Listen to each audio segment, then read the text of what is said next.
Hola gente, bienvenidos a mi jardín en el desierto. En este episodio nosotros vamos a hablar sobre algo que es fundamental cuando nosotros pensamos en regeneración. Tanto a pequeña escala también en nuestros jardines, pero mucho más cuando es a más larga escala, aunque sean jardines interconectados como vemos en muchas ciudades. Yo estoy hablando de la zoocoría, un término que puede parecer complicado, pero nada más es que la dispersión de semilla por animales. Y también vamos a tocar un poquito en la polinización a través de mamíferos y otros. Bien, mucho más sobre ese asunto ustedes van a ver en este video y también cositas aplicables a jardines a pequeña escala. Ustedes ya saben, mi nombre es Samantha Klein y bienvenidos a mi jardín en el desierto.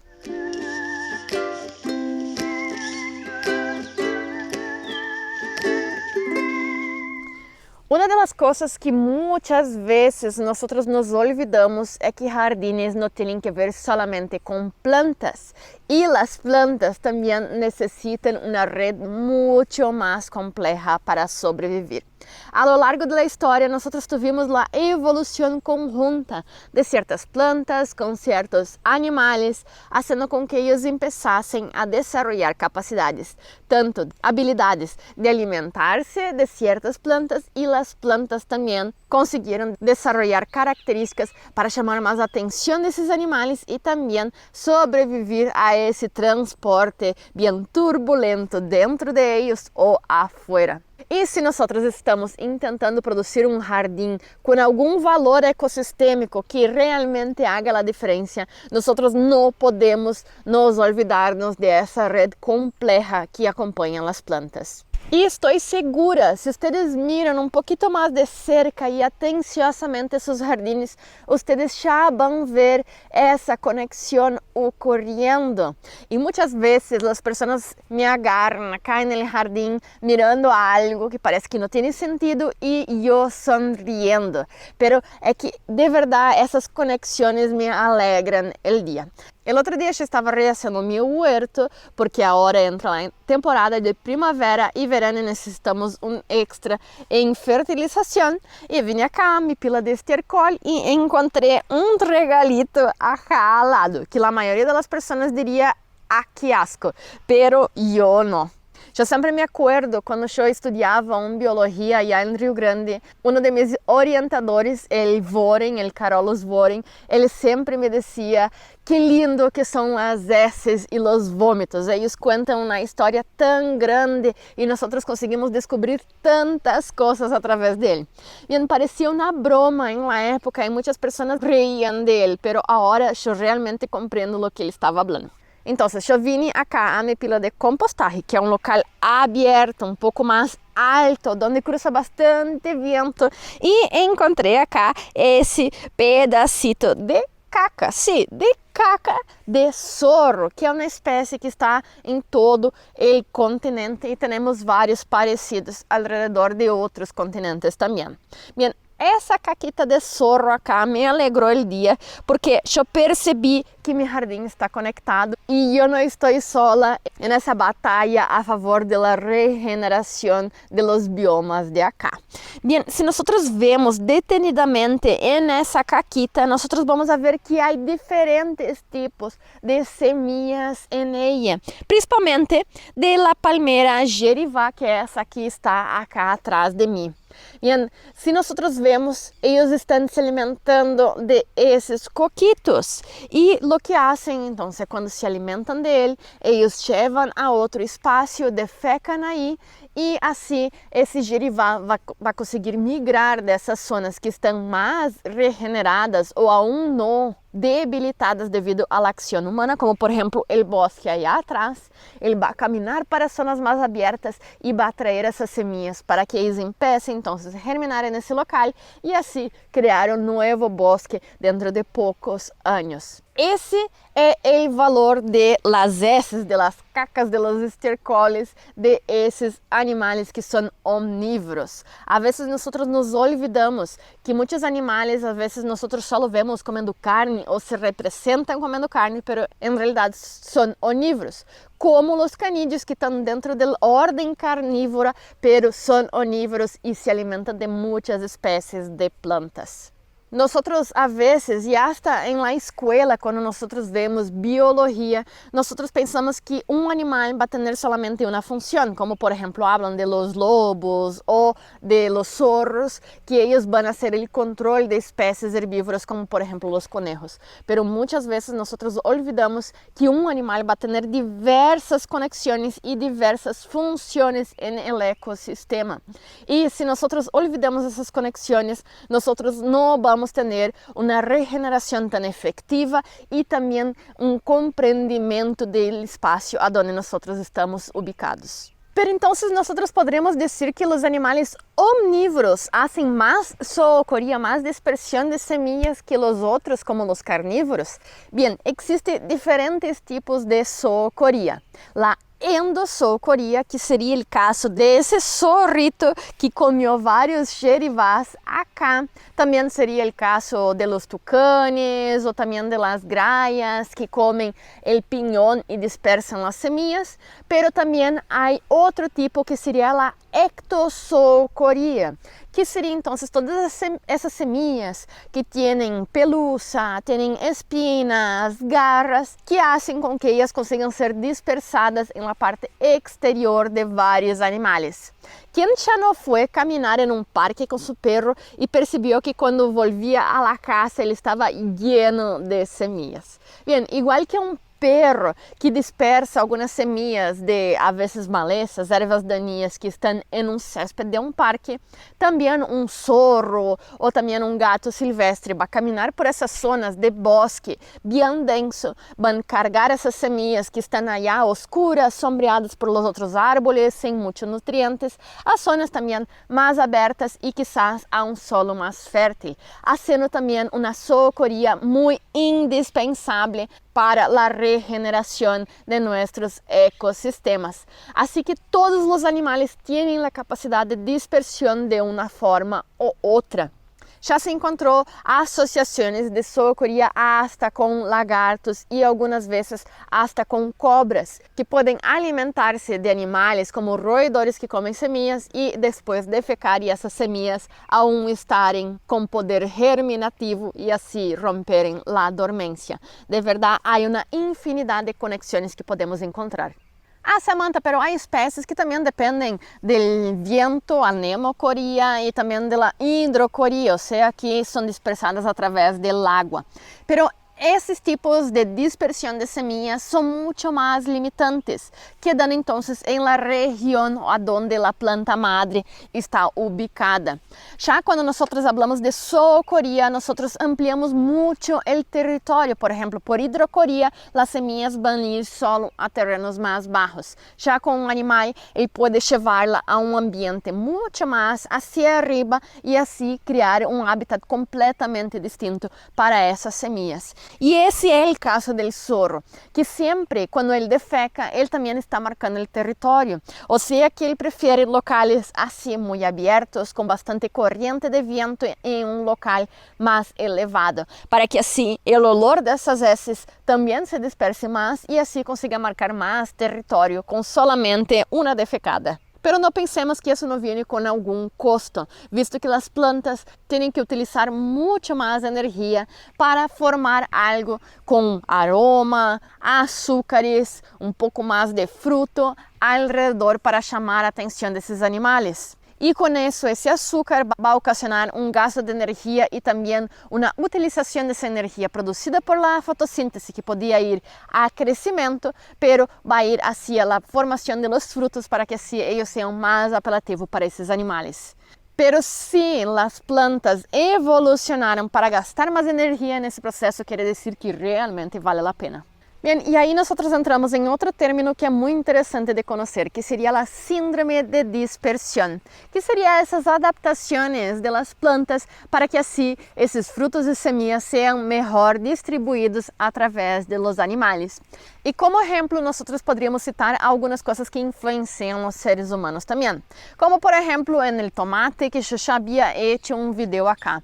Quando nós vemos um fruto de tomate que aún está verde, não maduro, com as semillas aún não listas para serem dispersadas e originar outra planta, esses frutos vão ter várias substâncias aí adentro para que assim eles sejam tóxicos para quem as ingerem. E em pouco tempo, o zorro, os seres humanos vão aprender que se nós comemos um tomate verde com as semillas não desarrolladas, vai haver muita solalina, por exemplo, aí adentro, e vai ser com que nós passemos mal ou afecte nossa saúde. Já quando o tomate está com as semillas listas para serem dispersadas e germinar e criar novas plantas, esses tomates vão ter várias substâncias, como por exemplo o licopeno, que vai amplificar nossa saúde, fazendo com que sejam mais apetitosos, pero também apelativos ao consumo ao ser humano. Muito interessante, não? E também há vários frutos que têm uma inibição da germinação em sua pulpa.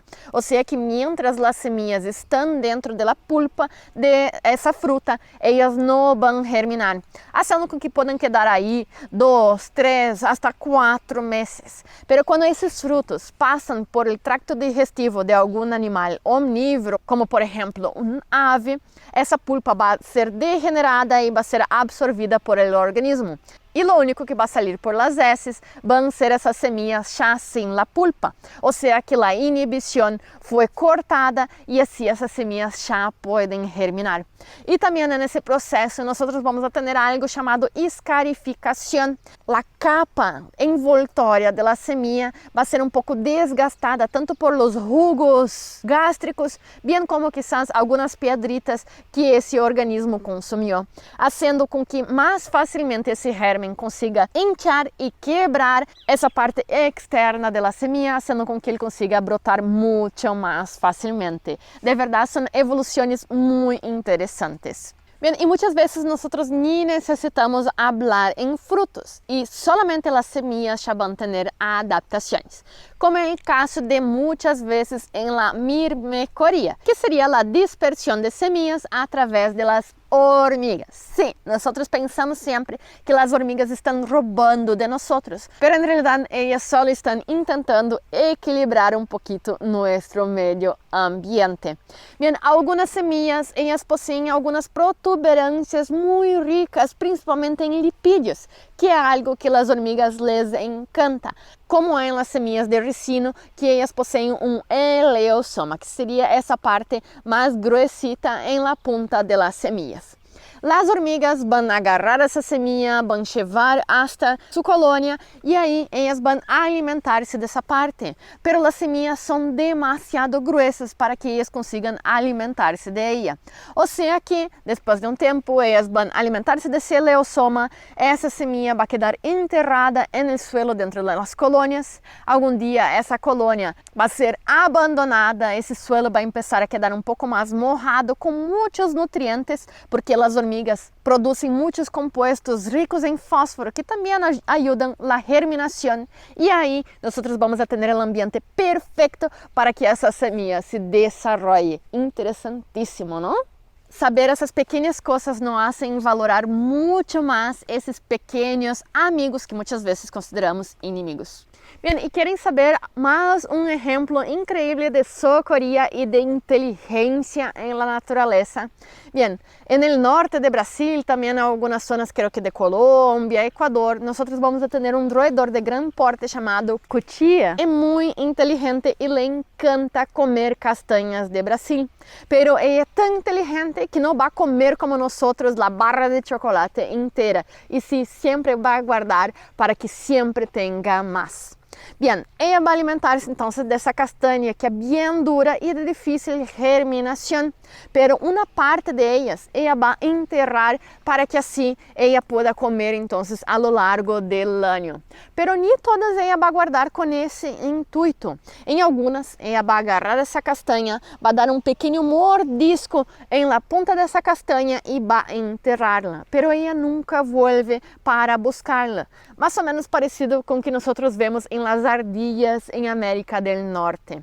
Bien, ese mordisquito en la castaña va a ser crucial para que ella consiga romper la dormencia más fácilmente y así crear un nuevo árbol. Entonces, ella consigue seleccionar las mejores semillas, dar un mordisquito para que así ella consiga romper la dormencia y va a enterrar en un local bueno al medio del bosque. Entonces nosotros tenemos que inventar términos como escarificación, utilizar herramientas, lijas, ponerla en agua caliente para que así nosotros consigamos romper la dormencia y otros animales que nosotros no consideramos tan inteligentes muchas veces ya sabían hacer desde hace mucho tiempo sin tener que mirar ningún tutorial en YouTube o leer un libro. Es muy interesante esas relaciones. Bien, si ustedes están acá en ese canal y ya me siguen a un tiempo, probablemente ustedes ya escucharon también el término de jardinería de guerrilla, que es algo que nosotros admiramos mucho, pero siempre lo asociamos con los seres humanos, como por ejemplo hacer las pelotitas de barro, poner muchas semillas dentro y botarlas en un terreno baldío en nuestra ciudad. Pero esse término jardineria de guerrilha creo que seria muito melhor utilizado se lo utilizássemos em relação à la zoocoría. Por exemplo, ayer eu creio que havia hecho um grande trabalho. Eu plantei 32 árboles nativos acá em meu jardim. Pero no mesmo dia eu encontrei esse zorrito com nenhuma pala, com nenhum estercol, nenhum calcário, já dispersou várias semillas nativas. Solamente encontrei algumas acá, pero seguro que esparciou por vários vecinos meus. Quizás nós poderemos ir à la cárcel se chegamos a invadir algum terreno e plantar um árvore, pero eu sei que esse zorrito está fazendo esse trabalho de guerrilha e não vai acarretar em nenhuma punição através de nosso sistema judiciário. Então, por que nós não começamos, ao invés de nós tentar fazer essa jardineria de guerrilha, ajudar a que eles cumpram seu papel? Bem, em diferentes lugares nós vamos a poder ajudá-los de diferentes formas e principalmente seria então trayendo a nosso jardim por lo menos um exemplar de algum árvore frutal nativo a nosso jardim, incentivando com que eles apareçam em nosso jardim, se alimentem aí dessas semillas e lo esparzam alrededor de nossa ciudad. Pero eu não poderia chegar acá e dizer que plantas eu estou ponendo acá e ustedes necessitam plantar lo mesmo, porque cada planta está evolutivamente conectada a lo que circunda ella, o sea que nosotros no vamos a tener los mismos animales, el mismo bioma, el mismo clima, o sea que en cada país nosotros vamos a tener que pensar em plantas distintas. Bien, pensando em acá, em sur de Brasil, parte de Argentina, Uruguai, um pouco de Chile também, nós podemos pensar, por exemplo, em árvores muito importantes, como por exemplo o araçá, a pitanga, a jabuticaba, a palmeira butiá, o jerivá também, que também vão ser aproveitados por nós humanos. Já em Chile e também na Patagônia, nós poderíamos incorporar, como por exemplo, o maqui, a murta, o calafate, que são plantas riquíssimas que vão trazer diferentes benefícios para nós, pero também vai ajudar com que esses animais consigam cumprir sua função de zoocoría. Já pensando em México, nós poderíamos trazer outras plantas, como por exemplo guaiaba, terrucote, capulín e também pitayas, que não vão só sofrer com zoocoría, pero também vão ser polinizadas por animais que são muito importantes, como por exemplo os murciélagos. Eles vão então fazer tanto a polinização e também vão conseguir alimentar-se dessas plantas, desses frutos posteriormente. Bem, e para finalizar, algumas outras espécies, para quem vive em Europa, principalmente em Espanha, vocês também poderiam estar plantando como alcornoque, lentilha, pisco, zarzas, madroños, acebo, todas ellas van a dar entonces frutificaciones alrededor de todo el año para que esos animales nativos consigan alimentarse y también dispersar esas plantas. Pero además de plantar árboles frutales para ellos, nosotros también tenemos que comprender que necesitamos un local seguro para ellos, como por ejemplo mantener nuestros animales domésticos dentro de casa para no transmitir enfermedades y también que no ataquen la fauna silvestre. Criar refúgios para ellos también, como por ejemplo no eliminar todos los árboles muertos y también dejar árboles un poco más densos para que ellos consigan refugiarse cuando se sienten amenazados y obviamente no utilizar pesticidas y otros químicos en nuestro jardín para manter su sanidad. Acuérdense que ahora estamos hablando un poquito más de mamíferos de gran porte, pero los insectos también tienen un gran efecto en la zoocoría y cuidar para no matar y eliminarlos de nuestro jardín es importantísimo.